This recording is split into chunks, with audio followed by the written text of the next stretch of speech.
I would describe our dealings, my dealings with the Muhakanizi group as a convergence of two forces, if you like. Muhakanizi,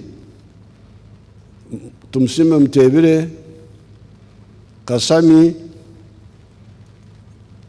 the wife was mentioning some other people whom I don't know myself. When we came from the bush, we found them here in the system, in the Ministry of Finance. There were two ministries that time. There was the Ministry of Planning and Economic Development and the Ministry of Finance. They were separate. Actually, they are the ones who advised me to merge them. It was part of their advice. Now, those young economists belonged to the thinking of the IMF, the International Monetary Fund, and the World Bank. They really believed in the analysis and the strategy of the IMF and the World Bank.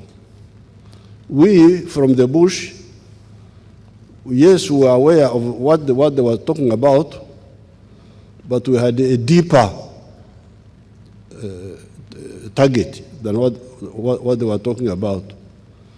However, our partnership has been quite helpful to the country.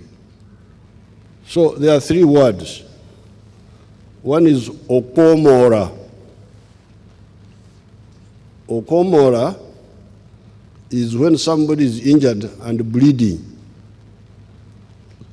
In order to deal with the wound, it is very crucial that you okomora. You stop the bleeding. But the Banyankore have another word called okujenga. Okujenga is what you would call in your English surgery, to do surgery. And then the other word which applies to the Muhakanizi group is okwegama. Okwegama. Okwegama, to stand by the side and you let things happen. Their therapy was as follows. Number one, control inflation.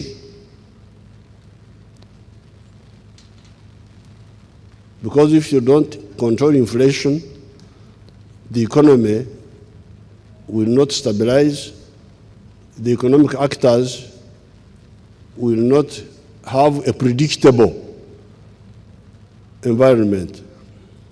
Now, number two, allow the market forces to determine the price of commodities, including the exchange rate. So they strongly advised, and after listening carefully to them, I was persuaded by their advice that let the shilling find its level. And then the kwegama I was talking about, in your English language, you would call it liberalization. Let the state not be so much involved in running the economy. Let it stand aside a bit and let the private sector do much of the work. So I was persuaded by of course there were other people who were thinking differently. Now, on our side from the bush, ours was okujenga. Okay, you can have the kuomora, you can have they call it macroeconomic stabilization, but you must do the surgery so that the economy becomes a new economy.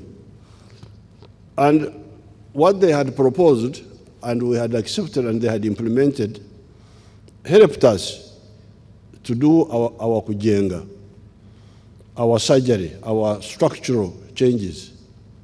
So I'm very sorry that Muhakanizi died when he was very useful, but he made his contribution. So it is up to us now, up to you people, to do your own contribution. With these few words, I commend his contribution, and may his soul rest in eternal peace. Thank you so much. Mr. Muhakanizi spearheaded a number of reforms, both in economic and public financial management, which have helped the government to foster economic growth, attract investments, reduce poverty, improve budget transparency, and restore fiscal discipline. Mr. Muhakanizi promoted the reduction of risk of debt distress by advocating increase in government revenue collection, cutting government spending, and promoting growth, enhancing spending. Keith and I had a special relationship. We understood each other. When he had just got married, I was annoyed because I used to tell him, I'm married to your job. You didn't marry me. But later I understood that I had to take up what he likes to be married properly to him. And that was a life lesson which helped me to go through all this for the 30 plus years I've spent with Keith. I thank God for giving me the energy to nurse Keith. It was not easy because Keith also, as you have already mentioned, he's stubborn sometimes. He can decide that he doesn't feel pain when he has it, yet he needs medicine for it. He may overwork the body because he wants to exercise. He loved being fit, but he would overwork himself and even get problems out of that.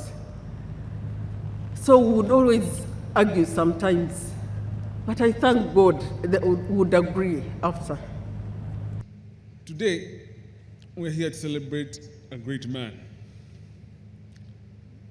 My father was indeed a great, great man, and in this greatness, I want to thank other great men who took up the role when my father was sick. I don't want to take too much time because tomorrow at the burial, that speech will be personal. But today I want to just mention a few names. Uncle Bob Kabonero, Uncle Ben Kavuya, Uncle Jim, Uncle Enos Tumsime. But my uncles, Uncle Dennis, I want to thank you so much. Uncle Julius, I want to thank you so much for playing such a strong role in our family in that period, especially in the period around about 2 years ago when things got tough, really, really tough. Your Excellency, there was a time in Turkey, things were very bad. And naturally, as a human being, things start to get a bit tricky. You start thinking about that dark moment. But having that team of greatness around helps you pull through, because you just don't look at the character of the man, but you look at those who are around you and you build confidence from them.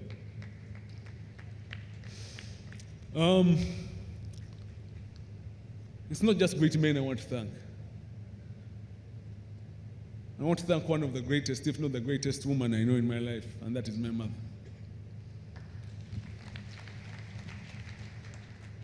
You see, my mother is so special, not just because of the wife she is, but my mother still played every single duty of a mother as she was nursing my father.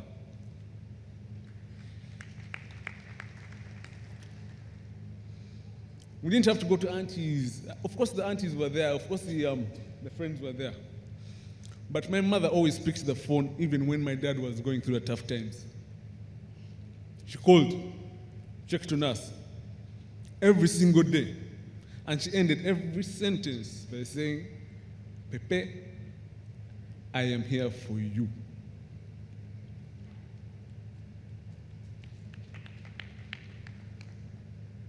Like I said at the vigil, the small vigils that we're having in Bugolowi at home, I'm going to say it again here. As much as you console us as children, as family, for the loss of my father, Your Excellency, I also want to console you for the loss of a friend, a comrade. And I know the loss is deep and hurtful for you too. So I'm sorry for your loss, Your Excellency. I'm sorry to the friends. I'm sorry to the workmates, and I'm sorry to the nation. I am completely devastated by this loss. But I'm not broken. Because to be broken would be doing my father a disservice. We're going to move on. We're going to be stronger. And we're going to protect this legacy that my father has created. I agree with all those people who have described Keith Muhakanizi as a very hard-working, intelligent, sincere, and result-oriented civil servant. Keith would call a spade, not a big spoon. The office of the Prime Minister has greatly benefited from his attributes. We promise to sustain his legacy.